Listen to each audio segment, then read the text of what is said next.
Which lines define out of bounds in volleyball? Have you ever wondered which lines actually define out of bounds in volleyball?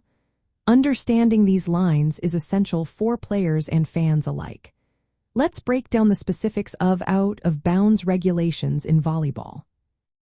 In volleyball, the out of bounds area is determined by the boundary lines that surround the court.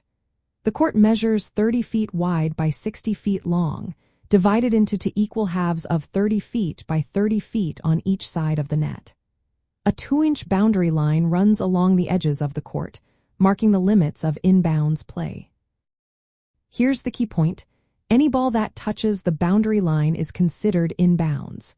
This means the ball must land inside or on the line to be playable. If the ball lands outside these lines or touches the ground or any object beyond them, it is out of bounds. This results in a point for the opposing team. The sidelines run the length of the court on each side, while the end lines run the width at the back of each side. Together, these four lines create the rectangular playing area. Players can step outside the court to play the ball, but the ball itself must cross the net within the side boundary lines. Another important line is the attack line, also known as the 10-foot line or 3-meter line. This line is located 10 feet from the net on each side. While it does not define out of bounds, it marks the front and back zones for certain player actions.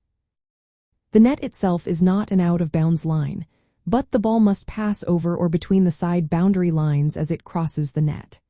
Additionally, the center line under the net divides the two sides but is not an out of bounds line. Players cannot step completely across it with their entire body, but partial crossing, like a hand or foot, is allowed. To summarize, the sidelines and end lines are the official out-of-bounds lines in volleyball.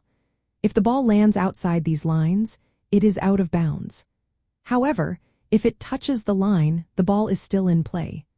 Understanding these regulations helps players and officials determine whether a ball is playable or results in a point for the opponent.